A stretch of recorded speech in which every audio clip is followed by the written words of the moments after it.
I'm not doing this. This is bullshit. I didn't sign up for this. So I called Keeler thinking that he'd be like, yeah, Lucy, you're so right. So I told Keeler I'm venting to him, and Keeler's like, Lucy, you're really acting out of ignorance. I'm like, ignorant? What?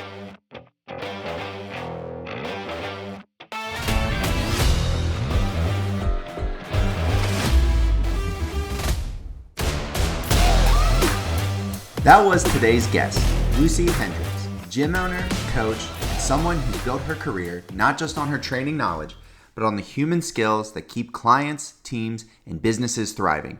If you're a gym owner or coach, this episode is going to help you see the reality of owning and running a business. What is actually going on behind the curtain? The frustrations, trials, and tribulations of dealing with a service business. And while you might be like me and think that you're in business for yourself and that you're the boss, the truth is that you have numerous bosses, each one a paying client with a voice, and navigating this can be chaotic, bordering on insanity. I want to take a quick minute to ask that you do me a solid and smash the subscribe button so you can get alerted when new podcasts like this come out. And if you've already done that, I appreciate you and would love you long time if you would take it one step further and just give me a 5-star review and 5 stars only. Lucy's story is one of resilience and reinvention. She started in the industry at 19, found her niche working with people in pain, and quickly became a go-to educator in biomechanics. But after years in the spotlight, personal burnout, a toxic business partnership, and even an attempted cancellation online, she was forced to take a hard look at her life and career. In this episode, we dive into the lessons she's learned about conflict resolution, empathy, and building trust. Lessons that apply whether you coach athletes, run a gym, or just want better relationships in work and life. In this episode, we cover how to navigate a partnership with someone you don't really get along with, the hidden power of validating clients before challenging them, why she stepped back from the biomechanics world, and how curiosity, even with the people you most strongly disagree with, can change everything. This episode goes beyond sets and reps. It's about the skills you need to keep your career moving long after the latest training trend has faded. Let's get into it. Here's my conversation with Lucy. Well, today on the Athletic Performance Podcast, I have my friend, Lucy Hendricks, who is like one of the few people, I think, in the fitness world that I've actually met. And this kind of goes back to my time in Lexington. We had a lot of, people that we were connected with. And then we've since been involved in numerous situations. So I've been to biomechanics courses. You've assisted at. I've been part of the same coaching organization. So I'm really excited for today's conversation. I know you've got a lot to offer. Your knowledge is just there's just a breadth of knowledge there that I think sometimes we don't get into with coaches. And so I really appreciate that about you. I don't know if I've ever actually told you that, but I love how knowledgeable you are in so many different domains, Lucy. So if you can, for people who aren't familiar with you, maybe just give me a quick, bring me up to speed on your origin story. Yeah. Well, thank you for saying that. Yeah, we met in Lexington, so that's where I'm at now. I started in the industry when I was 19, and it was completely by accident. I had failed out of college. My mom was like, there's this personal training school that I'm willing to pay for so you don't end up at home playing video games. Not that I play video games, but that the stereotypical staying at home and not having a job. And in that program, that's when I found out about Mike Robertson. And he really changed everything for me because it was an introduction to the industry that was different than what was being shown to me. At first, I thought the industry was you have to be a good motivator. You have to have this really bright, peppy personality and just motivate people to sweat. And that really wasn't my vibe. I was very shy and very soft spoken. So when I met Mike, that showed me a different side of the industry that really spoke to me. And then I met my mentors, Jim Laird and Molly Galbraith. And because I was so soft spoken and so shy, I fit right in with working with people who were intimidated by gyms, that were in pain. And so since I was 19, I've been working with the deconditioned population, the people who are in pain.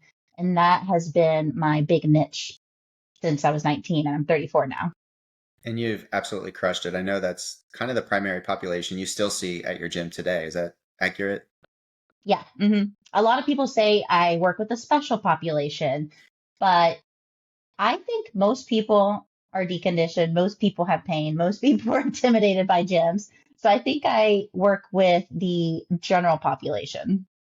Hmm. Yeah, that can be such a challenging thing to navigate too, because I feel like the average person is going to look for some high intensity interval training, some Orange Theory, some. We have a new group power training place that opened near us, and some of these poor people, I'm like, oh my God, their knees. Like, we just need to like maybe ease them in with a little bit of gentle discovery here. So Yes, I know that you the do. gentle approach.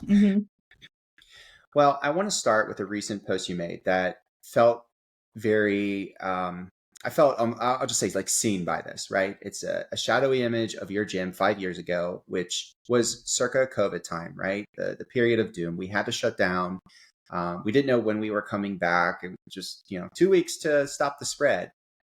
But there were other things you put in there, just, being broke, frustrated, feeling like things were about to fall off the cliff. So obviously with your business, you have a partner, which is different from me, which is a solopreneur.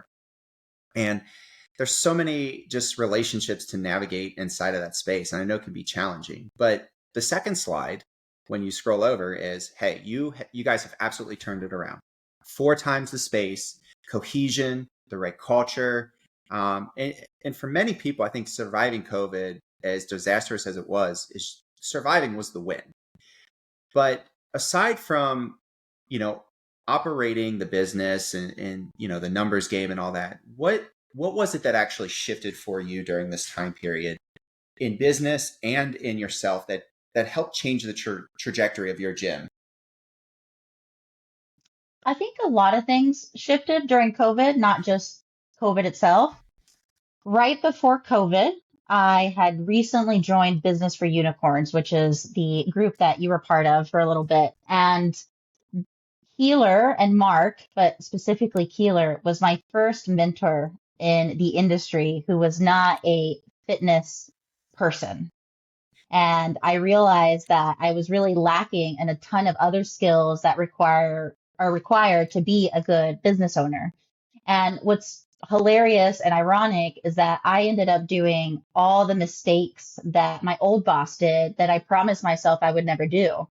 I was like, I'll never be this way because I'm a good person and I won't screw over my employees. And then I became a business owner and I became that person. I screwed over my employee. I wasn't a good manager and I had good intentions. And I started Mhm. realizing some people are just don't have the skills to be managers. Some people just don't have the skills to be business owners. Being a good trainer and a really skilled coach doesn't mean you're going to run a successful business.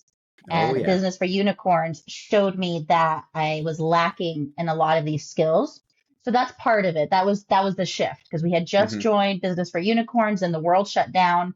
And while everybody else was shutting down for 2 weeks, Mark Fisher was like, plan for 18 months. You don't know. We don't know. So just plan to be shut down forever because we don't actually know. And that really helped because we moved a lot of our clients online while other people just put a pause to everything for 2 weeks. And I think a lot of people got screwed over because of that, because we were trying to plan long term. The Hmm. other thing that shifted was my relationship with my business partner. As you know, Dave and I dated for 4 years. And as soon as we opened up the gym, we broke up and tried to keep the gym together because of the clients. Some of these clients I've had since I was 19. So Dave and I hated each other for the first year or first 4 years of owning a business. And the only reason we made it is because we were such skilled coaches. And Hmm. that's the only reason people stuck around. But right in the beginning of COVID, that was our worst. That was our rock bottom.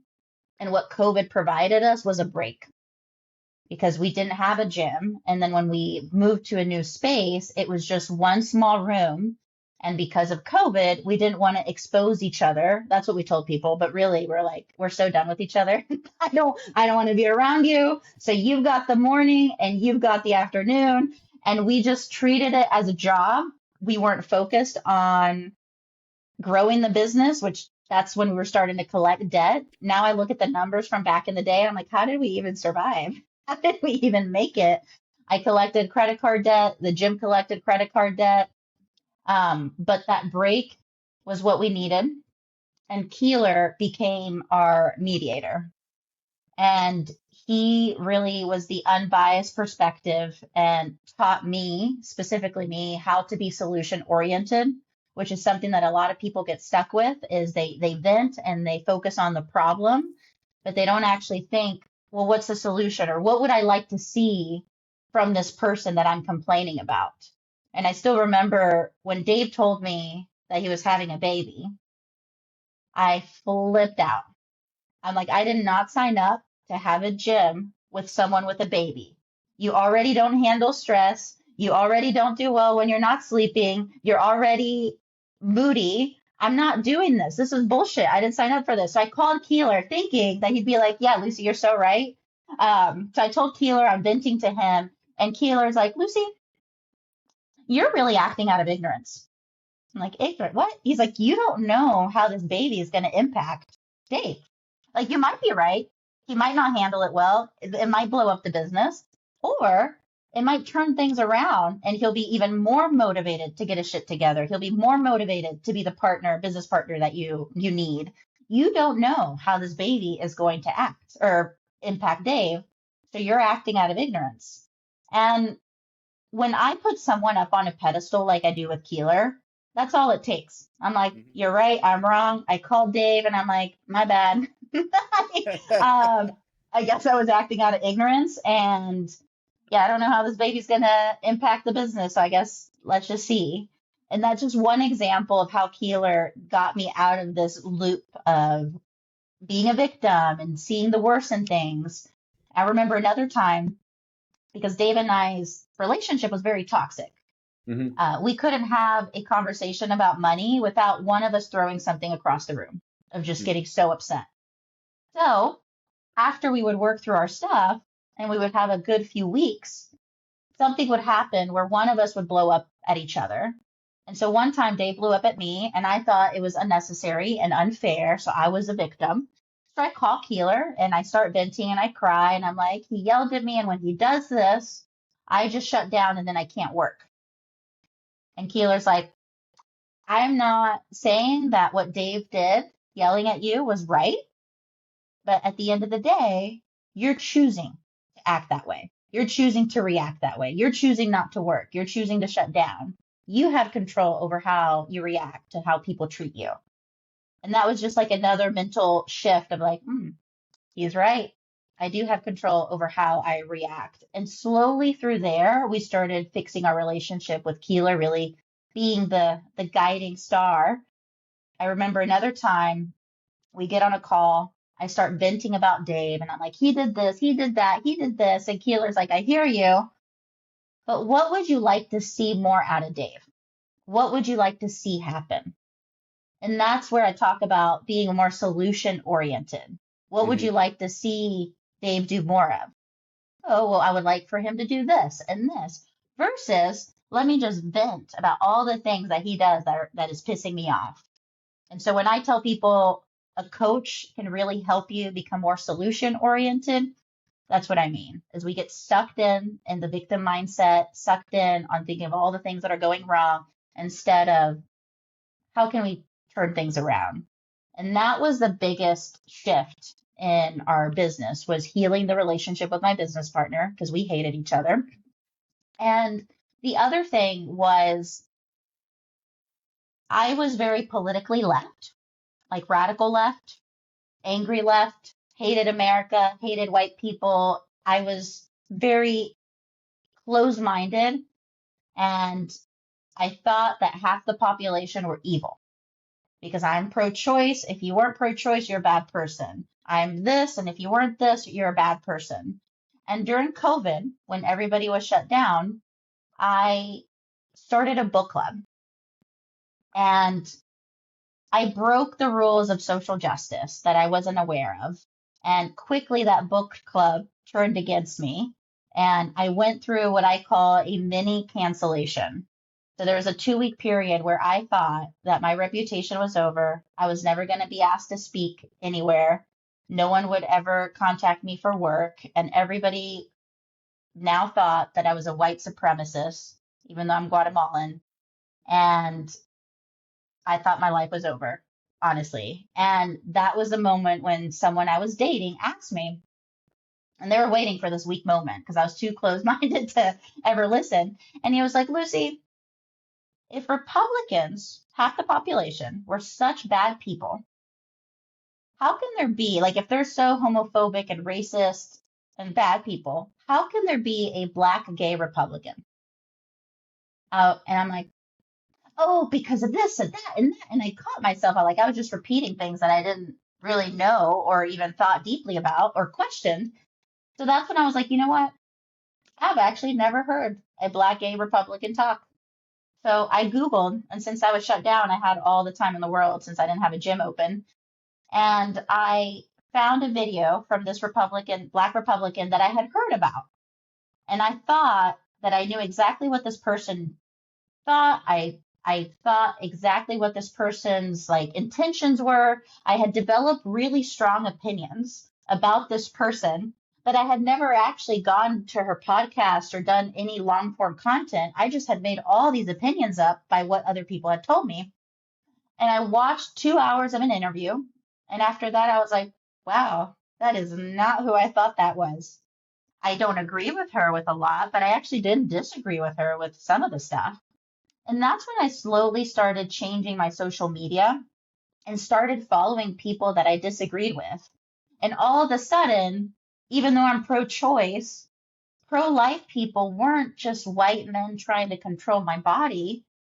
I started following Black conservative women and conservative white women, just women of all colors that were conservative. And I started seeing just different of beliefs, just like someone who believes eating meat is murder. I can respect that. That's not how I feel. I eat a lot of meat, but I can respect that they think differently, that they have different beliefs. And so slowly I started becoming more curious about other people who don't think the same way I do. And then I also started realizing that I wasn't good at being in a relationship with someone because I was so close minded in my own perspective that I just didn't have the mindset of hearing someone else's perspective. And through the help with Keeler, I started digging into relationship books. I was like, I want to be a better person. I want to be a better person to be in a romantic relationship with.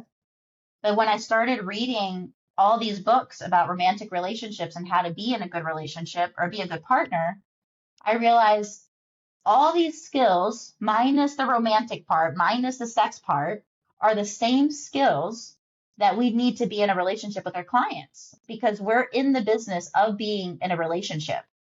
And we're lacking all these skills of validating the person, whether they're right or wrong, whether you agree with them or not, by setting boundaries, by being curious, by having healthy conflict.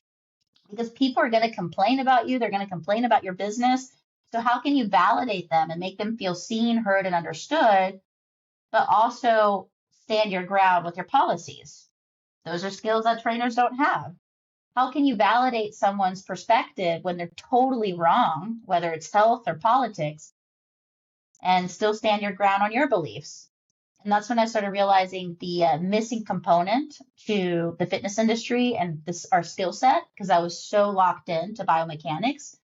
And just working on that changed our gym around. I feel like the culture changed. And that's what really shifted in our gym. It was my relationship with Dave, which same thing, the same skills, and just the relationship with our clients. Before, I think I was seen as an expert, so people respected me. I created change, and people trusted me. But now I would say I have a relationship with my clients. Like I actually know them. They come to me when they're not doing okay. They come to me with their problems. They show up to my gym when their life is falling apart, when they've spent 2 weeks in the hospital because their dad fell and broke their ribs. Before, people didn't come to me with their problems, like the problems that you don't want to share with anybody. But now people come to me when they're broken, when life is falling apart, and I am very I don't know what the word is, privileged that people are able to do that. Wow, lots to unpack here. First, I think any relationship I've had that has ended, I don't even want to see that person randomly at a Target, let alone every day in Mhm. my place of work. So for you guys to navigate that situation takes an immense amount of personal growth on your behalf and on Dave's. I'm curious though, does Dave have Keeler on speed dial like you? No, not like me. I take advantage of it more. It, and I know Keeler well too. He is a phenomenal human. One of the he can really step out of the situation and be super objective, which Yeah. obviously sometimes you struggle with. I know I struggle with it, and it's definitely a superpower of his. My wife has that superpower as well. She can really put herself in other people's shoes, where sometimes I'm ready to go bare knuckles. So I have a lot of respect for people like that, and um, Keeler in like a very not macho way that I respect. He kind of talks about like the Jocko of like extreme ownership, right? Like, what's my role in this situation? How am I choosing to behave? Like, what did I do to contribute to the situation? And I think the way that he kind of directed you towards that is super critical and challenging. And kind of shifting gears. I know I'm doing kind of a review of all this, but there's so many fine points I want to touch on. We talk about these different opinions. One of the things that comes to mind to me, especially with your second ex, kind of waiting for that really, um, really vulnerable moment to kind of insert that, like, how can this be true? It's sometimes I think social media certainly distorts the reality of how people feel because it's almost impossible Hmm. to disagree without disliking somebody anymore. Like if you're not on my side, then you're against me. And it's not like, hey, do we have some common ground that we're trying to accomplish, but maybe through different policy or maybe through different perspectives. And sometimes I don't know. It's like trying to explain water to a fish, because people just don't want to hear it. But ultimately, a lot of this stuff kind of fell into your lap. So you had to make these changes in your own personal growth and your own action. So how did I'll call it your leadership skills. I know you refer to it as management. How did that start to show up in the actual business part of what you're doing?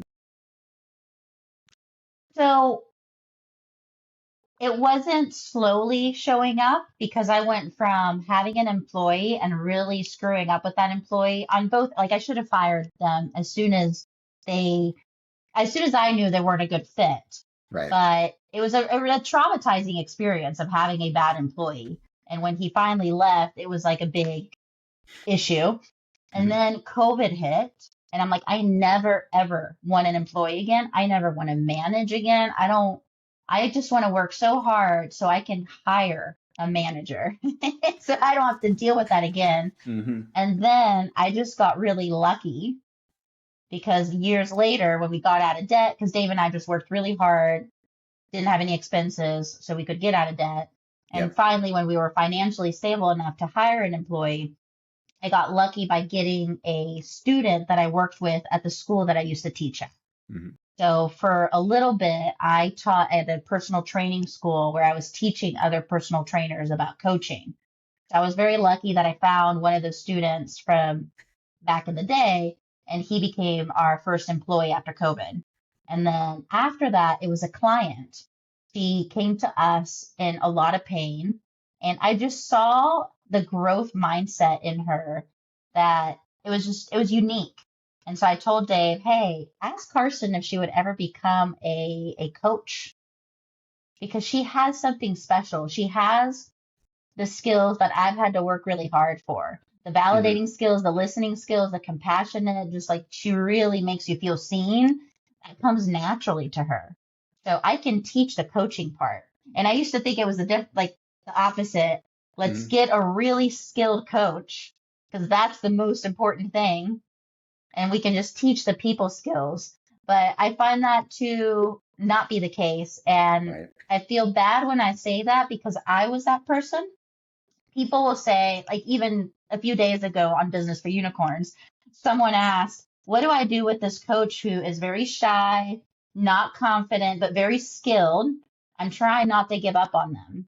And everybody is like, give up on them. It never ends well. And I'm always the one like, well, that was me. And just imagine if Jim would have given up on me. I ended up doing okay. But I had to Right. go work at a restaurant to keep my Yep. coaching job because I was just not good with people. So with my employee or my client, I saw that and I had her turn into a trainer. And she is one of the best coaches I've ever seen, even though she's only taken one biomechanics course. Like she might not understand the ins and out of a rib cage and a pelvis, but she's one of the best coaches I've ever seen. And so just really finding what people are good at and giving the opportunity to innovate and keep exploring. And then a year and a half ago, someone else reached out to us looking for a job. Luckily, Dave gave him a chance because at the time we didn't need an employee. And Dave's Hmm. like, well, let me just meet with him. So he had already been influenced by people like Bill Hartman and Zach Couples, and he was trying to find a place where he could have training autonomy. Because as you know, when you train the way we train, other people look at you and they're like, yeah, we don't want that here. Like you care Hmm. too much, or this is not the way, this is not the way we've been taught. So when you really start paying attention to biomechanics, you look like the odd one out. So he Hmm. was trying to find a place where he wouldn't be that person. And so Sure. we hired him on, and he's moved full time for the last 6 months, I think. And it was giving him enough autonomy to just let him mess up, let him create, let him innovate. And I just try to not necessarily get out of the way, but use my own experience and refine their thinking. For example, I remember when I was super passionate about biomechanics and I got too into it. I remember my boss telling me, you haven't been doing this long. What I've done has worked in the past and you care too much. People come to you to strength train, they don't come to you for breathing. And I remember what it felt like to be told, you're wrong. Hmm. So I've tried to take a different approach. And instead of saying, well, this is how I want things done, instead I just ask more questions and I set guidelines. So you can do whatever you want as long as it's as simple or as complicated of what we already do. For example, hook, line, tilt. It's an exercise we do with people. If the new way, the new updated way, because he's the one putting in the effort of learning more biomechanics, I've been out of that world for a while. But if the new way is just as simple or just as complicated as what we currently do, 100% change whatever you want, as long as you follow these guidelines. What does it look like when we're full and there's 6 people coming in every half hour? Does that exercise still work? If it's a yes, I don't care. I don't have to understand it. Yep. You have full control of changing whatever you want as long as we're hitting these guidelines. What does it look like for someone who's not as skilled as you and we get a new employee? Can they implement your new way? Because if that's a yes, sure, let's change it. So giving my employees autonomy and the ability to change things if they want to, because I don't want to stunt their growth. Because I Hmm. know as a younger coach, someone stopping you from innovating and learning new things and implementing new things, I remember what that feels like. But I also now have the perspective of the gym owner. And it's like we have a business to run. It can't just be focusing on training. We have to focus on other things. So I think that was the biggest change is allowing my employees to learn new things, innovate, and have autonomy, but also being okay with being challenged and being okay with debating things. So the biggest compliment that I received from my employees a few months ago or like last year was when they disagreed with me. I walked out of the gym. I'm like, damn, they just debated me. That's amazing. Because now I know that I'm not going to overpower them and they're just going to agree with me and then go home and be like, Lucy's stunting my growth. Lucy's not letting me innovate. She's not letting me get better. And that's the last thing I want. Yeah, I've been on the flip side, right? Where you almost feel this like low level resentment, but it's just like that inception moment of this seed is now firmly planted and it just seems like it grows over time until you're just looking for a way out, you're looking to do your own thing, which is Hmm. obviously one of the biggest challenges in this industry. It's hard to find team members who want to be around, because I think a lot of people do take the other stance of where you were, and they're like, you know what, I'm just going to go do it myself. And of course, as you learn, there's so many things we have to navigate, skill sets that we don't have, mindsets that we don't have. Fortunately, you got somebody like Keeler to kind of navigate you through a lot of that. And I think one of the Hmm. biggest things that really stood out there was you had some time and space to work on yourself before you had to worry about juggling a team. And I think Yeah. that's huge.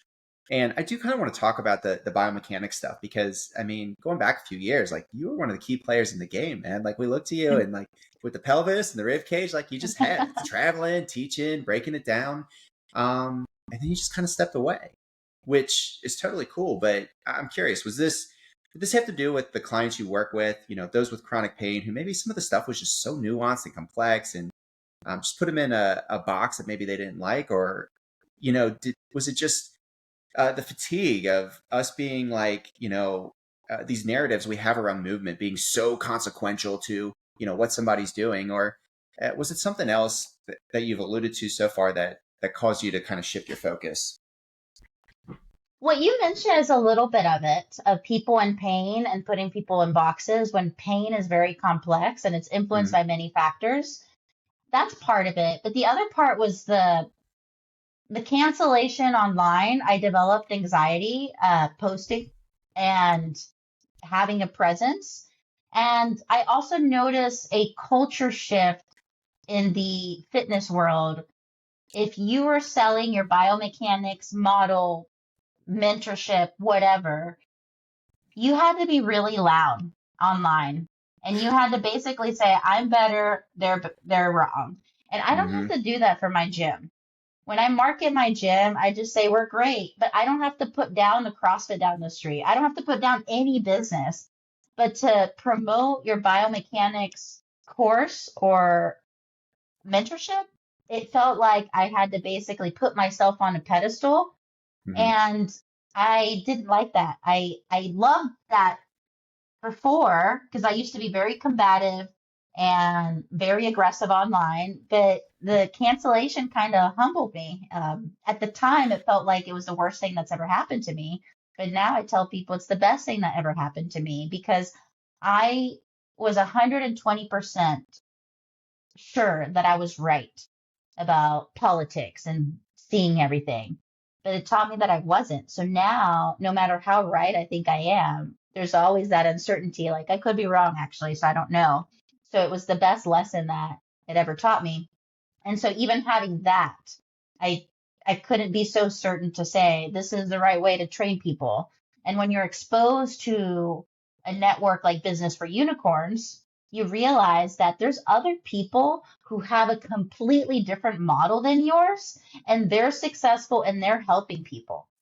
And so it kind of brought me down a notch because, as you know, the people who do all this stuff, there's some ego in there. There's some like, oh yeah, we're better than regular trainers. We're better than the other people who don't understand this biomechanics stuff. But I've also gotten to know business owners and gym owners who don't even understand the rib cage and they get amazing results. They help people. They've had great retention. They have a great team and a great culture. They do things better than I do when it comes to culture and getting people to feel seen, heard, and understood. So I think that was part of it was joining Business for Unicorns and Mm-hmm. realizing there are other people doing great things that don't even know what I do about like breathing and biomechanics. Was there like a last straw moment for you? Because I see you as a very genuine and authentic person. And when your frame started to shift, did this just feel like something that was just really um, dissonant with who you were starting to define yourself as a person, and you just had to kind of be like, this is not me anymore. A little bit. I think the other thing that got to me was the praise. Hmm. And online, I would say every other day, I would get a message from someone somewhere out in the world praising me for my content. You've really helped my business. You've really helped my journey. Or they were asking for advice. And in that moment, I was realizing I was not a good gym owner. I was not a good manager. yeah, I'm great at biomechanics, but that's not going to save your business. That's not the only thing that you need. So I was slowly starting to feel like not a fraud, but I felt like I didn't have the right to give people this crazy advice that will, or strong advice that's going to impact their business. It felt like a lot of pressure. So I was realizing I had a lot of work to do on my own when it comes to business. So I'm going to take a step back. And it was also a distraction. Part of the reason why I really leaned towards the biomechanics side was because I needed money and my gym wasn't making money. And my gym wasn't making money because Dave and I weren't doing okay and we weren't working on the business. And so it was a decision that I had to make. I'm going to stop this side gig that I have and focus only on the gym. And hopefully it works out. And luckily it did. Do you still feel like, looking back now, do you still feel like this journey of just knowledge acquisition and being this kind of thought leader in the space was an essential part of your journey that got you to where you are now? Oh, totally. Yeah. Yeah. Because it gave me the confidence in building a gym that really focuses on high quality coaching. Hmm. And I still think that there's huge value in it. And unlike a lot of people in the industry who were really into biomechanics, really into the breathing, now discourage people to get into it because they're like, oh, yeah, don't go down that rabbit hole. But I would be lying if I said it doesn't influence me today or it doesn't impact the good coach that I am today. The reason why I'm so good at coaching was because I got so obsessed with biomechanics. And with everything, I feel like sometimes you have to obsess and then get pulled back out and Hmm. think to yourself, like, okay, so what's useful? What's not useful? What should I take away? What should I leave behind? And if it weren't for me being so obsessed with that in that world, I don't think I would be the coach that I am today. Yeah, one of the things that you mentioned in talking about these biomechanics figures now, it's like you got to chop everybody else's building down to have the tallest one, right? You can't just focus on your thing. I see this a lot in the nutrition space too, right? It's Hmm. the paleo guy, paleo's the way. We're going to do all paleo, and then paleo gets a bad rap. All of a sudden, CrossFit has aborted paleo. We're no longer doing it, and now they're the macro guy or the whatever. It's they kind of they kind of grift to a certain degree of just whatever's hot right now. But I think it's really important that people stay true. And we both have kind of come from under the coaching tree of Jim, and I still remember Jim telling me, like, just be really good at doing the basic things at a level that nobody else can. And we still coached a lot of split squats every single week. And maybe with all this biomechanics knowledge, maybe my explanation or my rationale has changed. But I don't know how much, like, the coaching of it has changed to a large Right. degree. I mean, it still looks like a split squat. You know what I mean? Exactly. So it's Yeah, I'll crazy. have a Okay. client come back like 5 years later or like even 8 years later, and they're like, "Oh, you all are still doing the same thing, but coach so differently." But yeah, Hmm. you're still 90-90. You're still doing a squat. You're still hinging. Yeah. Yeah. All right. One of the areas I've gotten into the last couple of years, Luce, I don't know. You probably paid attention because I know you're not as much in like the world that I am so much, but is speed training. And honestly, it's probably because I'm just slow as fuck. So, but one of the things that I've had to kind of figure out is I got my undergraduate degree. I was fortunate enough to get a master's degree in this field. I have my CPT. I have a CSCS. And along the way, I don't think there was like one chapter in the CSCS book about speed training. And so a lot of what I see in, the Instagrams and all the reels and stuff is just kind of a very confused interpretation of what speed is. And I think a lot of coaches are lacking in that knowledge. And so speed can certainly be a complex topic, but I think we make it complicated. And so when I think about what you're doing now, compassion, empathy, some of these soft skills, we don't get any education, probably less than speed training on the way up. I think it's an absolutely critical skill. And then when people start to learn this stuff, Um, I just don't feel like there's a really clear, digestible way. And I'm sure on some level it has to do with people's upbringing and what shit they're holding on to. And before I, before I get too long winded in this question, I apologize because I know it's kind of broad, but um, where should coaches even start learning about this stuff in a real and applicable way? And further, how do we, protect it from being written off by the macho side of our industry of just go harder, train harder as this wussy or soft thing Hmm. that coaches don't actually need?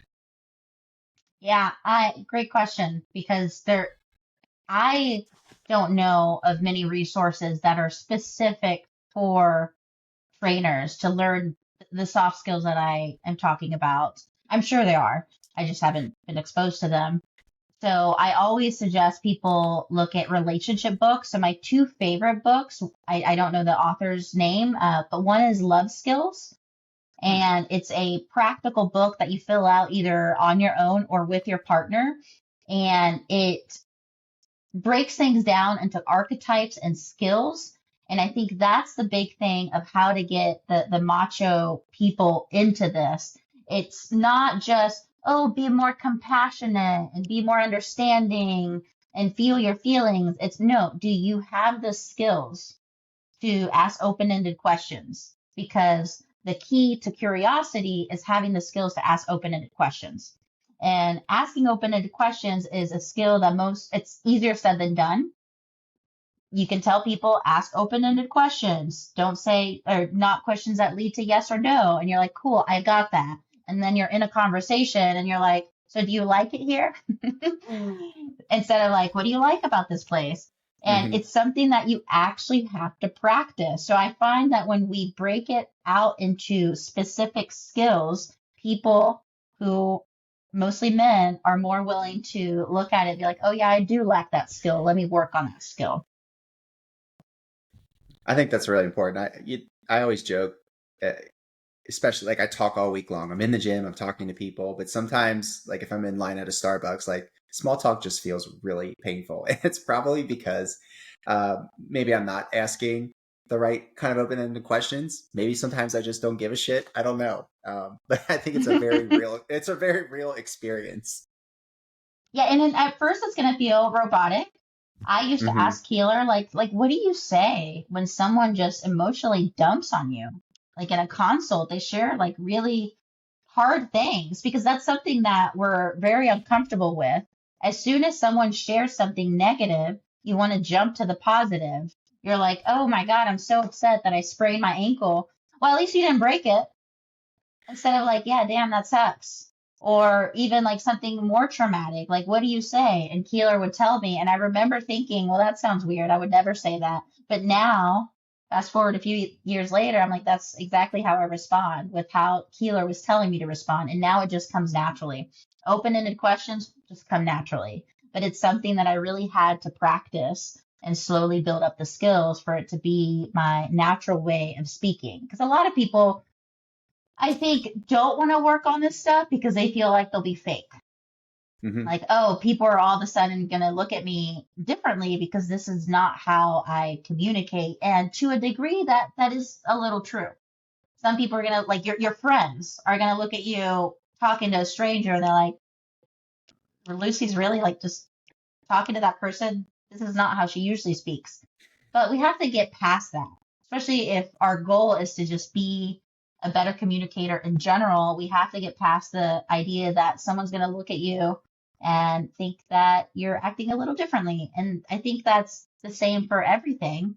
When someone changes their habits, like nutrition habits, sometimes the thing that holds them back is acting different in front of their friends. My friends Hmm. are going to make fun of me if I don't drink. My friends are going to make fun of me if I order the salad with protein on it instead of the pizza. And so I think we have to work past that feeling of people might notice that you're trying new things and acting differently. But what's important is how are other people going to perceive you, the people that you're trying to build a relationship with in a professional setting.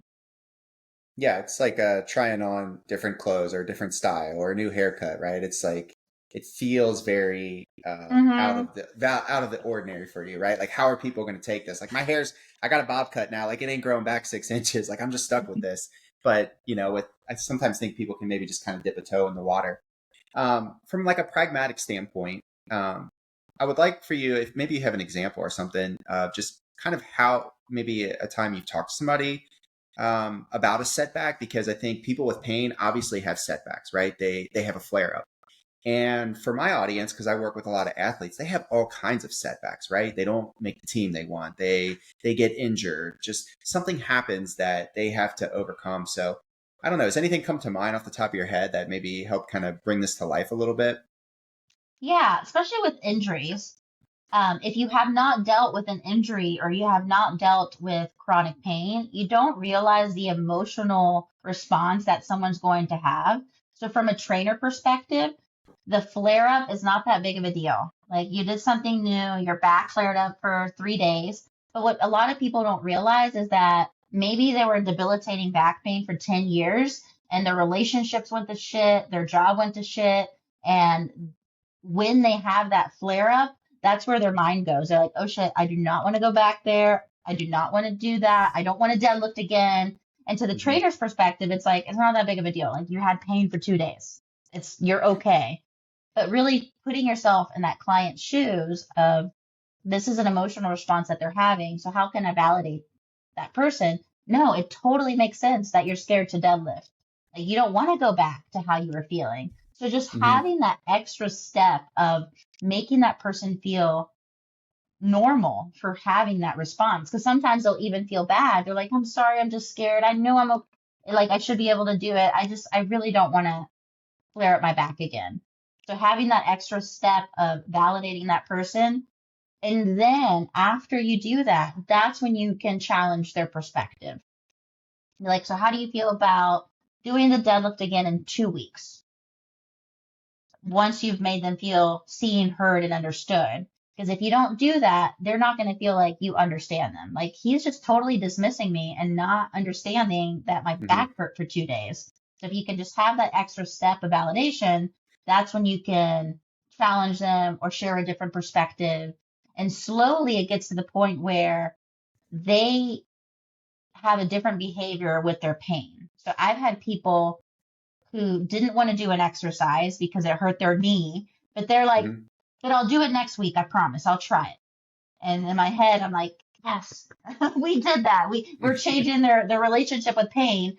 But that didn't come until we first met that person where they're at with their beliefs and their fears, Hmm. validated their experience, and worked slowly to get to the point where they think differently about their pain. And same thing with athletes. It makes sense that they're scared, even Hmm. though a logical perspective of like, it's not going to happen again, or you won't get injured the same way. How can you make that person feel normal for being scared? Yeah. I mean, I have a lot of questions. The thing that comes to mind, and I don't want to add too much levity to this, but I'm sure you've seen the video of it's not about the nail. Have you ever seen this? Yeah, yeah, yeah. Uh huh. That kind of reminds me of this whole like validating thing, right? Of it's not about the nail, it's not about the flare up, it's not this, it's everything behind it that's really kind of creating this response. And for your audience, I think it's the fear of having that identity again as this injured person. And for a lot of my athletes, it's about losing that identity of being an athlete, and now it's like, oh fuck, what do I do now? So but Lucy, I got a question with this, because you talked now about how people will kind of trauma dump on you, um, so to speak, and come to you when they have problems. That can be like heavy to wear sometimes. And so, like, how do you maintain your own self care with this? Because now you're close to your clients, they're friends. You have kind of something beyond just like this client coach interaction, but something where you actually like probably deeply care for these people. So how do you navigate this without letting it wear you down, and how do you maintain your own self-care through all this? In 2023, I started weekly therapy, so that helped. And That's besides I, Keeler, right? besides Keeler, yeah, he sent me to therapy. He's like, you need extra help. No, but I did. And I think when you can't take someone's emotion and healthily detach from their problems, that's when you reach burnout. That's when what people are sharing with you becomes like a lot. And I recently had a new friend. We were out to dinner and she did that. She shared some negative things or like really emotional things. And then she stopped and she's like, I'm so sorry. I'm like, for what? She's like, I didn't want to bring the mood down. I tried not to do that. I'm like, oh, no, like you didn't bring the mood down. Like that didn't do anything to me. And it was interesting to be out to dinner with someone who's not in the industry, who's not in Mhm. business for unicorns, because this is just how we operate. We validate the person, we healthily detach from their problems, and someone sharing something negative and heavy like doesn't do anything to you. Mhm. And it made me aware that not everybody is like that. I'm like, wow, so everybody in your life has made you feel like you can never share when you're struggling. Like, that's so sad. But it only is not sad when you can't healthily detach from their issues. And that's where the validation comes in. Because I think when someone shares something really negative, a lot of coaches put the pressure on themselves that they need to fix it, that they need to share a some advice or fix the problem. But really, all you have to do is make that person feel understood and seen and heard and validate their perspective. And that allows you to not take on what they're saying, and it doesn't weigh me down. And I think the, before I learned how to do this, people's problems kept me up at night. Now I can deal with some very difficult cases, even cases that people can't afford me or they're too unhealthy to continue to see me. And I will still cry about it, like after that consult, like that was very heavy. And I will think in the moment, I'm going to carry that with me. But I come back to my happy life. I come back and I'm able to sleep. And part of it is being able to healthily detach.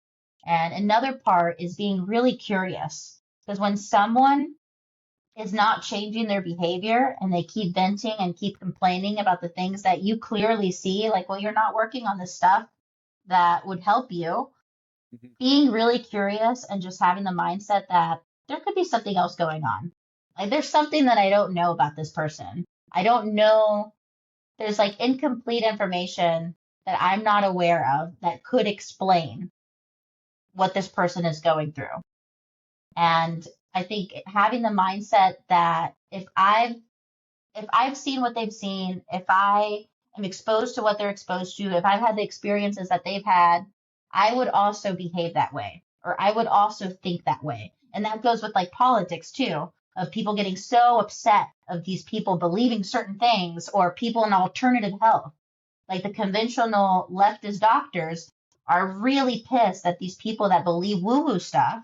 And it's like, but if you went through their experience, if you were exposed what they were exposed to, if you were gaslit by the medical establishment like they were, you would also think these things.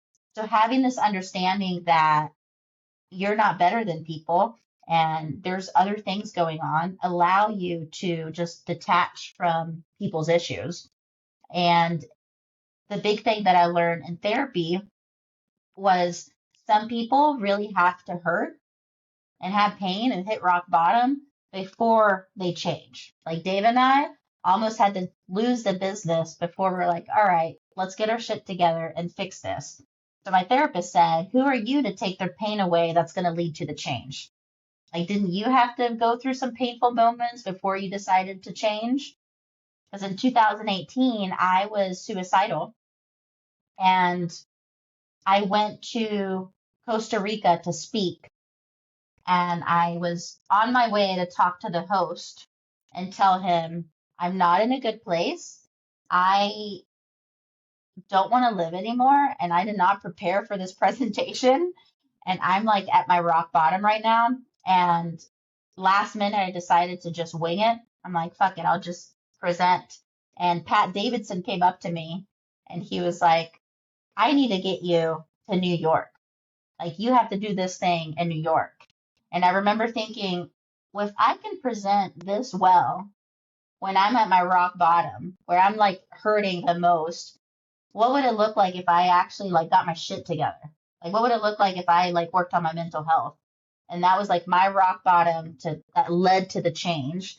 And that was very eye-opening when my therapist said that. Who are you to take their pain away? Maybe they haven't suffered enough. And now I catch myself if I am getting frustrated or mad with the client, I remember, who am I to take their pain away? They haven't suffered enough. Or there might be something else going on of why they're not trying to change their behavior. Maybe their kid's really sick and they haven't shared that with me. Maybe they're in a toxic relationship. Maybe they're in an abusive relationship. We had a client who was inconsistent and she disappeared. And years later, we found out that her husband was like a narcissistic abuser. And this whole time, I'm judging her for not doing the shit that she needs to do. And then I find out she was being abused by her husband. She had to escape Lexington. Like, I didn't know that. So always having that mindset that there's just something that I have no idea could be going on in their life that is leading to them behaving this way or thinking this way or acting this way. Right. It's like cussing the guy out who cuts you off, but he's on the way to like see Yeah. a dying child, or a child was in a car Yeah, accident. exactly. Stuff like that. One quote that I really love that reminds me a lot of what you kind of went through is a burnt hand teaches best, right? So sometimes we can try to do everything we can for prevention to tell people the stove is hot, but it's like sometimes like you got to walk the path, and that's hard, I think, for people who get into this field. Like nobody's like got into this because they're like, I'm going to be fucking rich. I want to be a personal trainer. It's we wanted to help people and we liked it, or maybe our mom didn't want us to play video games, like whatever the situation is. But I think that's really real. But I want to kind of transition because you already started to touch on this a little bit and save time. But the public health arena, you've obviously made some very vocal posts about this. And, we talked off air. I just appreciate the way that you navigate this with a gentle sense of curiosity. I just feel like your default stance is, hey, the door's unlocked, the porch light is on, come in, let's just chat. Like we might disagree, but we don't have to necessarily dislike each other. And I think social media, it's a lot of rage baiting. It just makes the situation really horrible for people on both sides. But, anytime you do form an opinion, people are quick to put you in a political box, right? If I agree with one issue, then I must agree with all of the issues, right? If I am pro-choice, I'm now like completely left.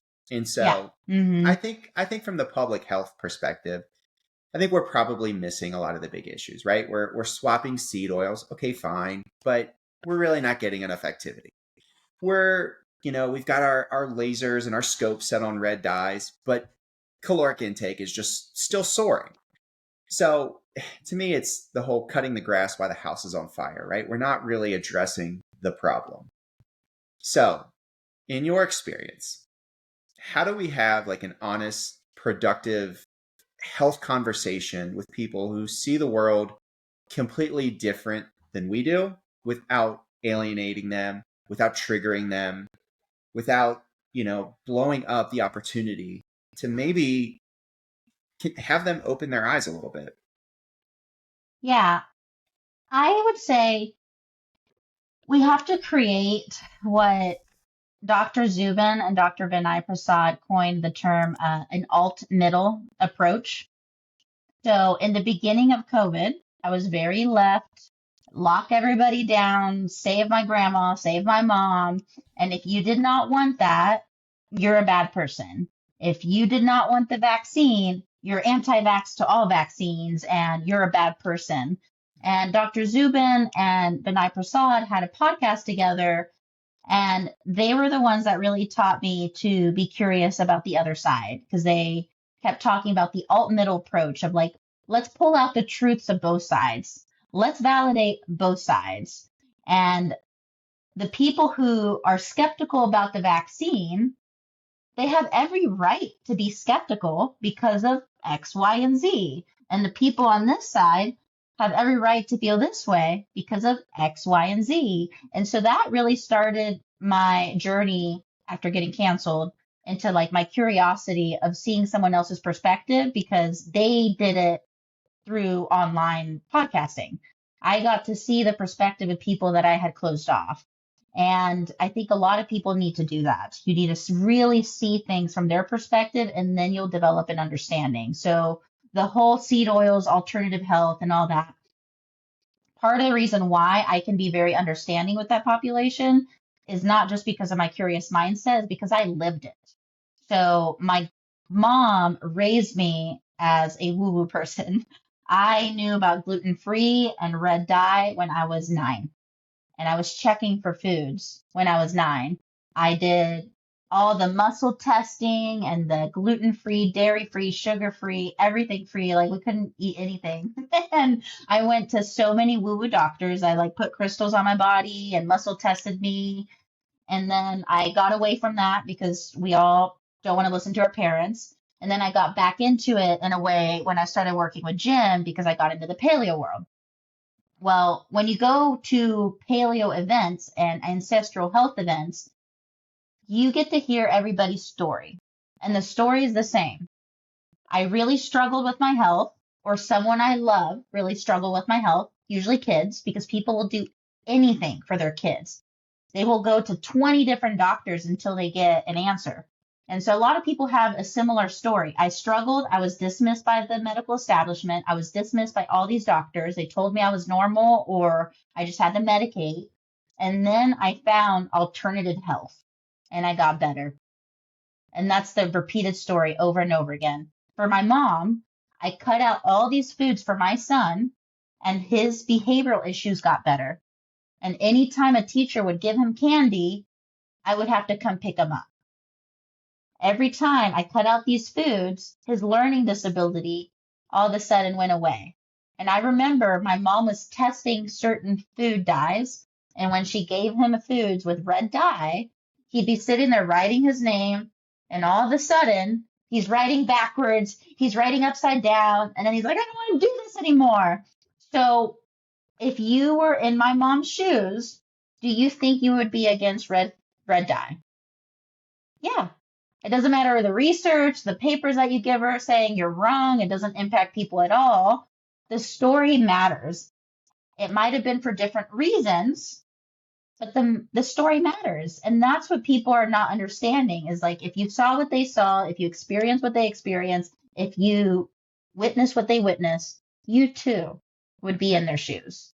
And that's what we're missing right now with what we're seeing with seed oils and food dye. Like I get why people are happy about it. And I also get that this is not pushing the needle towards where people are actually going to be healthy. I personally would like to see gyms be tax exempt. That would push the needle towards people being healthier. But I also understand why people have been pushing for these things, even if I don't believe that that's going to make a big impact. But I think the people like the conventional world who mock RFK, and RFK says a lot of things that are wrong. But what I told a client a few months ago was I can't mock RFK's intelligence because that means I'm also mocking the intelligence of all the people that believe what he believes. And these people aren't dumb. The people in the paleo world and the ancestral world, they're not dumb. They're not stupid. They believe those things for a reason, and I get why they believe them. And it might be for different reasons than they think. For example, with breathing, I believe that posture equals pain. If you're not in a certain posture, you're going to have pain.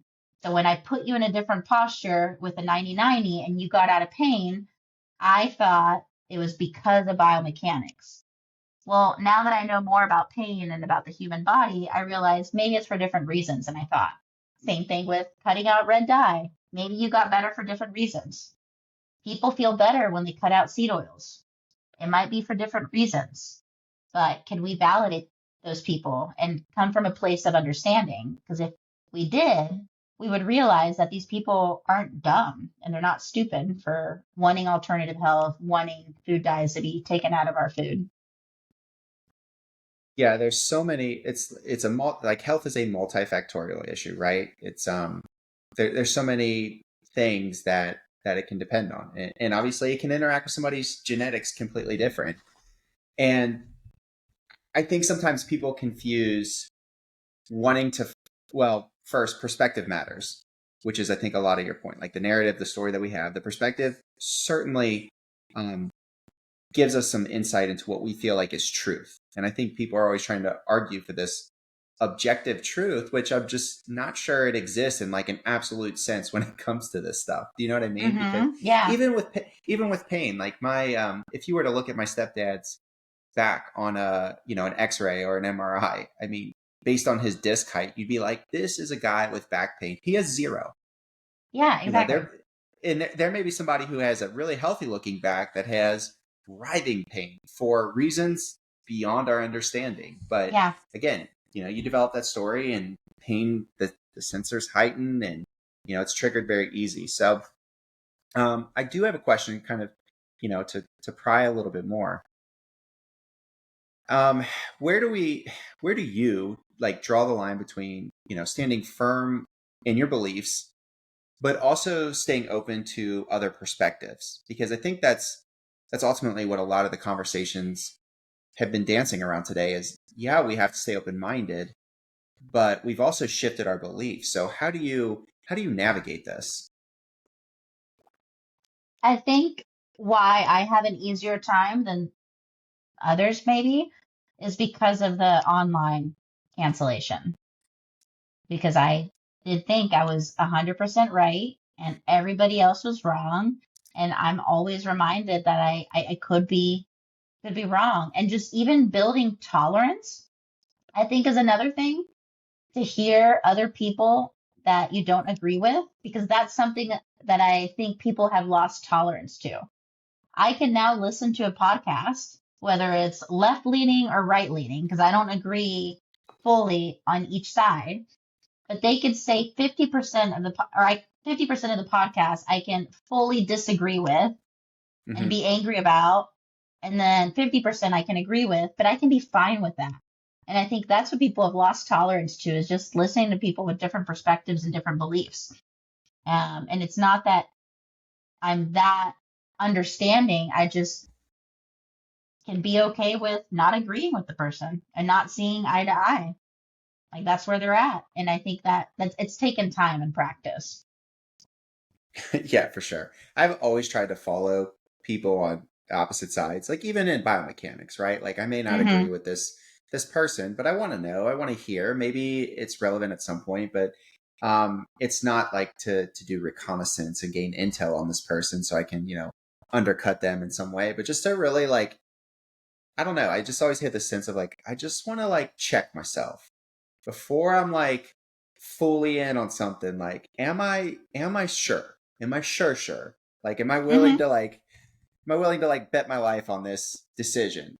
So I think calling it a skill, it like really undermines how difficult it is in today's Hmm. climate. Yeah. Yeah. Yeah. And even things Okay. that I like feel really not passionate about, but strongly about, like masks. Like I was like so pro COVID policies of Hmm. masking, lockdowns in the beginning. And then I realized through Dr. Zubin and Vinay Prasad that these weren't actually based on any research. And a lot of things that were pushed in that era didn't actually help. And like they've done studies. I just saw one posted yesterday where they saw the comparison of places that mask and places that didn't mask. It didn't make a difference. The lines are the same. And before I felt like I needed to tell people masks don't work, like if someone still believed masks don't work. But now it's just like it doesn't even impact me. I'm just like, if they Hmm. want to believe masks work, whatever, like they can mask. And I think it goes back to like just sitting with that uncomfortable feeling. And I think Hmm. that's something that people struggle sitting with. But if the more you do it, the better it gets and the less it impacts you. Like that visceral response of someone believing something that you think is totally wrong is not there for me anymore. Not always, but for most things. We should still call out people who are masking in their cars, though, right? Yeah. Okay. I would love for you to try to distill some of the important things that you said today. And, if you were to give Coach just coaches or people, hell, because I think anybody can benefit from what you've talked about today, just down to like a billboard or a text message, what would be really important for you to communicate? Because I think you're a brilliant coach. You've obviously gone through, several evolutions of personal growth. I mean, you're like a Pokemon, man. Like, what's the next stage? Um, but but if you could, just whittle this down, what would that message be? It's cliche, but it's stay curious. But with that comes with like what's required to be Hmm. curious, and that's where all the skills come. Being able to ask open-ended questions, being able to validate the person. But yeah, if it's one thing is stay curious, and when you're curious, life is just so much better. When you're curious, you can't be judgmental. Hmm. And when you're not judgmental, you're a better person for your partner, your clients, your employees. So stay curious. Yeah. My this is kind of a personal like anecdote, but my wife, she's always, I mentioned earlier, she's kind of got those killer vibes. She's just super she's just got a superpower, right? But she used to do this thing to me where, she would she wouldn't say curious, she would say, I'm a little confused. Can you like explain that a little bit more? And I started to pick up on it. I'm like, dang, like she's just playing me like a fiddle. And she doesn't, I don't even know if she recognized she did it, but she would take that stance and I would watch her be so disarming to some people who were almost looking for conflict. They were being abrasive. I mean, it would have been so easy for her to just have a knee jerk reaction and get very defensive. But I just watched her. I mean, it was like verbal judo. I mean, she would just completely immobilize people and get them to a place where they could find common ground. So if I can just kind of give that the stamp of approval, I think that's a really great message. But further, because you've got Keeler in your back pocket, you've done therapy for a while. What was the idea, or was there like a tipping point, something that like once you really understood this, it almost made like a disproportionate impact on your success as a coach? Mm, I would say once I saw how Keeler impacted me, Mm, because what I said, or I've said many times, is once I realized how Keeler could make me feel in my worst moments, when I'm not solution oriented, when I'm a victim, when I don't feel like anyone understands me and I'm stuck, I realized this is something that I want to be able to do. I want hmm. people to talk behind my back the way people talk about Keeler. Hmm. And oh wow, he makes me feel so seen and heard. And even when I open the Zoom and I'm bawling my eyes out, I walk out of that Zoom and I'm like, here are my steps. Hmm. And I think that was like the big thing. Yeah, I think the embodiment of a lot of these traits, the way he does it is very appealing to somebody who desires that. At least that's how I Yeah. always felt around him. Hmm. Like, how do I get this level of like, it's almost like he was just like this grandmaster. I'm like, how do I like obtain this wisdom? So I appreciate that. We'll have to clip this and send it to him. Um, but Luce, I don't want to take any more of your time. We're getting kind of long here. So where can people follow your work, find out more about you? The Instagram really is like the only place I'm at. And my friend Sean, I can never pronounce his last name, so people are like, "Are you really friends with him?" I'm like, "Yeah, I talk to him every day." Sean Astorga. Yeah. He's the owner of And Performance, and he's the person that I send people to learn biomechanics. But the reason why I'm mentioning him is that he's taken a lot of the communication aspect, the business aspect, and has put it into his mentorship. So right now he has a course that Hmm. I taught that's a lecture.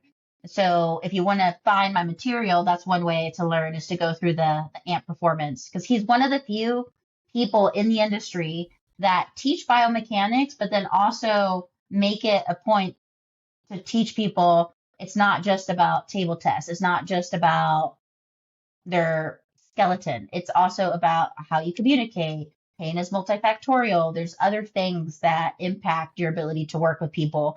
And not that many people are doing that. Doesn't mean Hmm. that not that many people aren't seeing people as this whole ass human. They're just not teaching it. They're Right. not putting the time and effort into saying, oh, yeah, I teach biomechanics and I also teach you how to communicate with people. So I think Sean has a more well-rounded approach. And so if you're interested in learning some of the stuff that I do, that could be a way. And then my website, enhancinglifegym.com. I write a lot of blogs for my clients. So if you're ever interested to see how I communicate with clients through my blog, that would be a way to technically learn from me. That's awesome. Yeah, Sean is a great guy. I went through that course. You had the Beyond Biomechanics, Yeah. which is very fitting to our conversation. So definitely recommend people check that out. But I will make sure I get links to your Instagram, to Sean's stuff, so people can join that if they are interested in kind of getting both sides of the coin, the biomechanics and some of the coaching and communication skills, and then to your blog as well, because I think it's just really important to kind of see, to have you model how to do some of the stuff in practice. So, Luce, appreciate your time. I won't keep you any longer. Thank you for having me. Have a good one. Take care. Thanks. If you enjoyed this episode, please remember to rate and review us with 5 stars only. Then subscribe so you can get all the latest updates.